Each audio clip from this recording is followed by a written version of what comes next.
Hello everyone, class 10th NCERT book की हम बात कर रहे हैं अर्थमेटिक प्रोग्रेशन चैप्टर 5। ठीक है बेटा, ये चैप्टर 5 का नाम आपको पता होगा अर्थमेटिक प्रोग्रेशन। ठीक है बेटा, क्या होती थी अर्थमेटिक प्रोग्रेशन, ये क्या आपने पढ़ा था।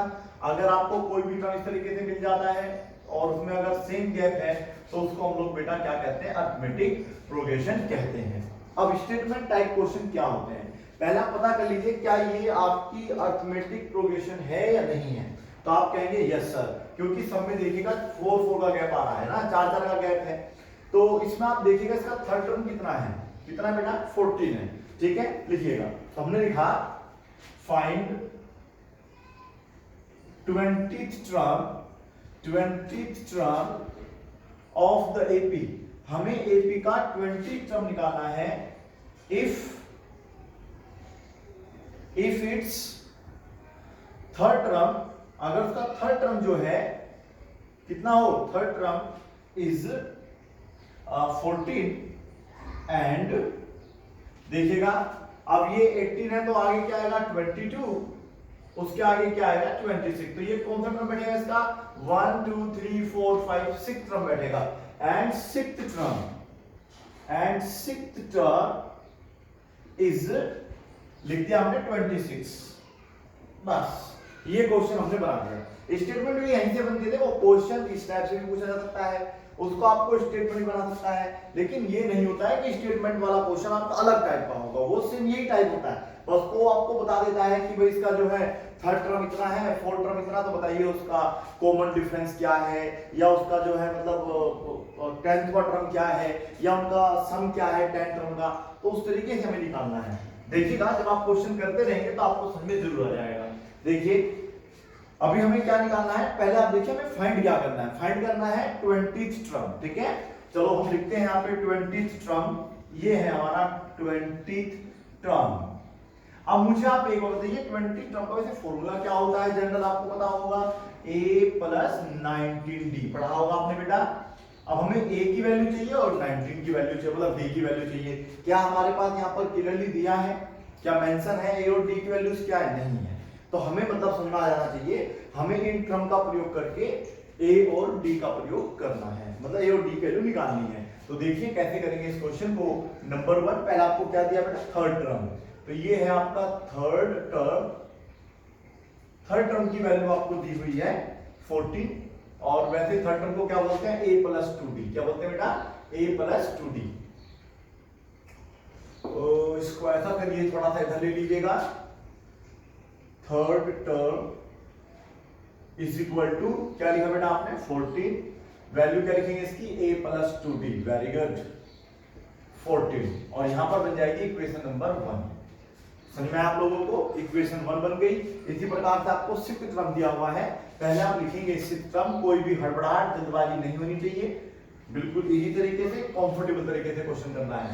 ये हो जाएगा a + 5d होगा बेटा, एक कम करना होता है, और ये हो गई इक्वेशन नंबर 2।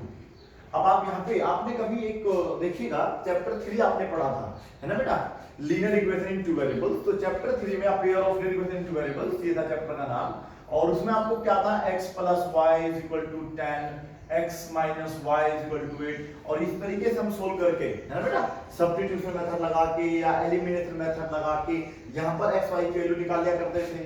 तो जो हम यहाँ पे यूज करने वाले हैं वो एलिमिनेशन मेथड यूज करेंगे। ठीक है बेटा, अब देखिए क्या होता है एलिमिनेशन मेथड, जो कि हमने आपको पहले भी पढ़ा रखा है। यदि आपने वो वीडियोस नहीं देखी हैं तो चैप्टर 3 की वीडियो देख लीजिएगा, फिर आपके लिए बिल्कुल सिंपल हो जाएगा। फ्रॉम इक्वेशन लिखेंगे यहाँ पे, फ्रॉम इक्वेशन 2 and 1, क्योंकि मैं पहले 2 लिखूंगा फिर 1 लिखूंगा। उसका रीजन क्या है ये मैं आपको बता देता हूं। देखिए a + 5d बड़ा है और a + 2d छोटा है, राइट। अब इसको हम क्योंकि सब्ट्रैक्ट करना पड़ेगा, क्योंकि प्लस यहाँ पर भी हमेशा आएगा, यहाँ पर भी प्लस आएगा। आप देखिएगा सिक्स्थ टर्म हमेशा आपका a + 5d होगा, कभी भी a - 5d नहीं होगा। तो ये मोस्टली आपको हमेशा प्लस के ही मिलेंगे। ठीक है बेटा, अब उसमें आपको सब्ट्रैक्ट करना होता है, दिमाग लगा लेना आपको। तो यहाँ पर लिखेंगे सब्ट्रैक्टिंग, हमें इस क्वेश्चन को क्या करना है, सब्ट्रैक्ट करना है। ठीक है बेटा, सब्ट्रैक्ट कैसे करेंगे, बड़े ही ध्यानपूर्वक आप देखिएगा। सब्ट्रैक्ट कैसे करते हैं, ये क्या हो जाएगा आपका माइनस माइनस माइनस। ऐसा क्यों हुआ, क्योंकि जब हम सब्ट्रैक्ट करते हैं ना तो जो नीचे वाला आपका आपने जो इक्वेशन लिखी होती है उसमें जो भी साइन होते हैं प्लस के वो माइनस के हो जाते हैं और जो माइनस के होते हैं वो प्लस के हो जाते हैं। तो ये तो कैंसिल हो गया। कैंसिल होने का रीजन है कि ये भी 1 यूनिट ये भी 1 यूनिट कैंसिल हुआ। यहाँ पर ये दोनों कैंसिल नहीं होंगे, बेशक ये प्लस माइनस में रीजन है ये 5 टाइम्स है और ये बेटा 2 टाइम्स है। तो यहाँ पर आप 5 में से 2 सब्ट्रैक्ट करेंगे तो क्या बचेगा 3d इज इक्वल टू इन दोनों को सब्ट्रैक्ट करिएगा 12 बन जाएगा। इसको हम अभी अलग पेज पे यूज करेंगे। अभी पहले आप d की वैल्यू यहाँ पर निकाल सकते हैं। d कितना आ जाएगा 12 अपॉन में 3 get cancelled by 4 times and d will be equal to 4। समझ में आया बेटा? तो d की वैल्यू कितनी आ गई आपकी 4 आ गई। Very good. अब क्या निकालना है? a निकालना है। Putting d is equal to 4 in equation 1। Equation 1 में रख लीजिए, 2 में रख लीजिए, नो इशू। अब आपका a की वैल्यू सेम आएगी, देख लेना a प्लस 2d मतलब d की वैल्यू जो भी आई है 2 से मल्टीप्लाई करिए 8 हो जाएगा। यहाँ पे इज इक्वल टू क्या होगा 14। ये कैंसिल करिए और देखिए 14 माइनस 8 कितना आ गया बेटा 6। और आप याद करिएगा जब हमने अभी शुरू में वो आपको a पे लिख के दिखाई थी तो वहां पर लिखा था 6, 10, 14 इस तरीके से। राइट? तो यहाँ पर देखिएगा पहला टर्म आपका 6 आ गया है और सब में गैप कितना था 4 का था। बन गया सवाल आपका। अब आपको 20 टर्म निकालना है या कौन सा टर्म निकालना है वो आप देख लीजिएगा। 20th टर्म होगा a प्लस 19d। a की वैल्यू कितनी है 6, 19d का मतलब हुआ और d की वैल्यू की 4 से मतलब हमें 19 को 4 से मल्टीप्लाई करना होगा। ये हो जाएगा 76। M right? 76 में आप जोड़ेंगे तो 82 आएगा वो टर्म। ठीक है बेटा? अब आपको समझ आ गया हो किस तरीके से हमें क्वेश्चन करना है। अब आप नंबर 2 देखिएगा। नंबर 2 में हम लोगों को सपोज करो निकालना है 25th टर्म और आपको अब सीरीज देखिएगा। सीरीज में आपको बना के दिखाता हूं। कोई सीरीज ले लेते हैं रैंडमली, कोई भी जो आपको अच्छा लगे वो सीरीज हम चुन लेते हैं यहाँ पे। ठीक है बेटा? सपोज करो हमने एक सीरीज ले ली, सीरीज है 3, 8, ओके बेटा 13, फिर क्या हो जाएगा 18 and dot dot dot dot. इसका फर्स्ट टर्म कितना है a। अगर हम चाहें तो डायरेक्ट फर्स्ट टर्म, लेकिन यहाँ पे सेकंड टर्म दूंगा इस बार। ये है इसका सेकंड टर्म। इसका सेकंड टर्म जो है आप लोगों का 8 है एंड 6th टर्म की जगह हम लोग इस बार केवल 4th टर्म लेंगे या 3rd टर्म लेंगे एंड 4th टर्म है इसका 18। तो आप यहां पर क्या लिखेंगे 18। समझ में आ रहा है आप लोगों को? तो आप देखिएगा तरीका बिल्कुल सेम यही रहेगा क्योंकि इस बार आप देखिएगा आपको सेकंड टर्म दिया हुआ है। तो पहले आप लिखेंगे यहाँ पे सेकंड टर्म, ये हो गया सेकंड टर्म, वैल्यू है उसकी थोड़ा चेंज, वैल्यू हो गई है इस बार 8। देखिएगा प्रोसीजर और जो तरीका है वो सेम ये रहेगा, अलग बिल्कुल नहीं होगा। इसीलिए आप लोगों को बेसिक से समझाया जाता है। स्टेप लेवल में हम आगे हैं धीरे धीरे पढ़ के। और जब आप ये स्टेप कर लेंगे 15, 20 जितने भी स्टेप्स होंगे उसके बाद आप NCERT, RD Sharma, RS solve करके देखना, निश्चित आप उनको बिल्कुल आराम से सोल्व कर पाएंगे विदाउट एनी डाउट। चलिएगा अब यहाँ पर a प्लस 2d नहीं होगा, केवल a प्लस d होगा। इसकी वैल्यू है 14। तो ये बन गई आपकी इक्वेशन नंबर 1। इस तरीके से बनाना है। ये है 4th टर्म। तो यहाँ पे क्या आएगा आपका 4th टर्म। 4th टर्म को हम लोग क्या बोलते हैं बेटा a प्लस 3d और वैल्यू दी हुई है 18। तो यहाँ पर बस क्या आ जाएगा आपका 18, यहाँ पर भी 18। इक्वेशन नंबर 1 और 2 फिर से लेंगे। फिर से ये बड़ा है ये छोटा है तो पहले बड़ा फिर छोटा ले लेते हैं। a प्लस d और ये क्या बेटा 14, बेटा 14 8 है, ध्यान से देखें ना बिल्कुल गलती ना हो जाए। 8 हो जाएगा। चलिए 8 दिया हुआ था और ये 18 दिया हुआ था। Very good. ये 8 है तो ये हमारा क्या हो जाएगा 18। वैसे कंफ्यूज ना कर रहे हैं हम लोग, देखेगा अभी करके दिखाते हैं आपको अच्छे तरीके से। और ये आप फिर बाद में देखेंगे। ये है आपका a प्लस 3d, ये है आपका a प्लस नहीं हम क्वेश्चन में गलत कर रहे हैं, है ना? हमें पहले इक्वेशन नंबर 2 लिखनी है ना। इक्वेशन नंबर 2 है a plus 3d okay is equal to 18 बेटा, सॉरी a प्लस d है आपका, ये इज इक्वल टू 8 है। Very good. देख लीजिएगा 8 और 18 आ गया हमारा। अब हमें जब सोल्व करना है ध्यान रखना है यहाँ पर अब हमेशा सब्ट्रैक्टिंग आएगा, एडिंग तो कभी आने दे रहा, सब्ट्रैक्टिंग ही आएगा और a से आपका कैंसिल हो जाएगा और ये बचेगा आपका 2d इस बार, कभी 5d बचेगा, वो डिपेंड करेगा यहाँ पर क्या वैल्यूज हैं। इज इक्वल टू इस बार क्या बचेगा 10 और d की वैल्यू आ गई 5। एम आई राइट? 10 और 4 में 2। मैं आपको दिखाना चाहता हूं कि जो टाइप है वो एक है, मतलब आप अच्छी तरीके से समझ लीजिएगा फिर आपको दिक्कत नहीं होगी। Putting d is equal to 5 in equation 1। Equation 1 क्या है वो लिख लीजिएगा। a प्लस डी है, a प्लस डी की वैल्यू इस बार केवल बेटा आपकी 5 थी, इज इक्वल टू 8, और आप देख लीजिएगा 8 माइनस 5 और a की वैल्यू आपके पास 3 आ जाएगी। अब आपको 25th टर्म निकालना है, तो इसकी वैल्यू क्या हो जाएगी 24। समझ आ रहा बेटा आप लोगों को? a की वैल्यू कितनी थी इस बार? a की वैल्यू 3 है, 24 से मल्टीप्लाई d की वैल्यू भी होगी, और d की वैल्यू इस बार हमारी आई थी 5, और 24 5 सा 120, ठीक है बेटा, यहाँ पर 120 आ जाएगा, और टोटल आंसर आ जाएगा आपका 123। उम्मीद है कि आपको ये समझ में जरूर आया होगा, ठीक है। अब आप क्वेश्चन नंबर 2 तो हमने कर दिया आपका, ठीक है। क्वेश्चन नंबर 3 आप नोट करिएगा, ये आपको खुद करना है और समझना है, ठीक है बेटा। 25th टर्म ही निकालना है, ठीक है, और सीरीज क्या होगी ये मैं देख लेता हूं, ठीक है। नहीं, आपको नहीं दिखना चाहिए बेटा, आपको दिख जाएगा तो फिर आप थोड़ा बहुत हिंट ले लेंगे, करने का तरीका भूल सकते हैं।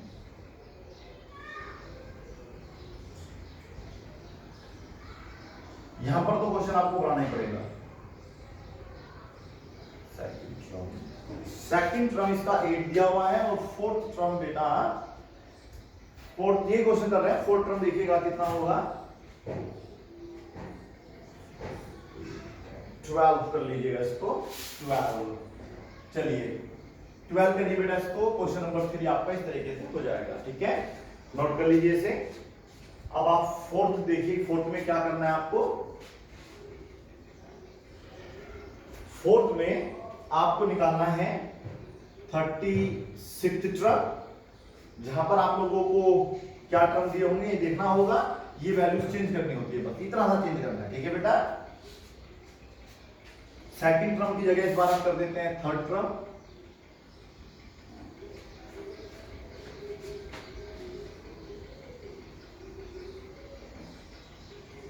अच्छा देखना चाह रहे हैं आप लोग क्या हो रहा है, गलत बात है।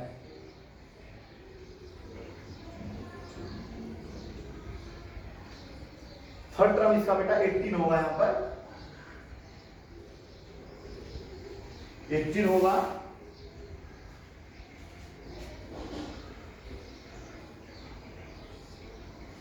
थर्ड है, फिर fourth, fifth, sixth, seventh term दिया हुआ है 30, सेवंथ टर्म दिया हुआ है 30, ठीक है बेटा। इस तरीके से आप इस क्वेश्चन को सोल्व करेंगे, ठीक है। चलिए क्वेश्चन नंबर 4 हो गया है, अब हम लोग क्वेश्चन नंबर 5 की बात करेंगे। वैसे तरीका तो यही है, अब बेटा वो अलग अलग टाइप से दे सकता है, तो वो आपको समझना पड़ेगा, ठीक है। चलिए इसको वैसे मिटाने की आवश्यकता तो नहीं है, पहले एक सीरीज लिख लेते हैं। देखो इस बार हम सीरीज क्या लेंगे, इस बार थोड़ा सा प्लस माइनस का खेल ले लेते हैं। सपोज करो सीरीज आपकी 10, फिर है आपकी सीरीज 6, फिर है आपकी सीरीज बेटा, आप इसमें 4 4 कम कर रहे हैं तो यहाँ पर 2 आएगा, फिर -2 आएगा, और 4 कम करेंगे तो कितना बचेगा बेटा -6,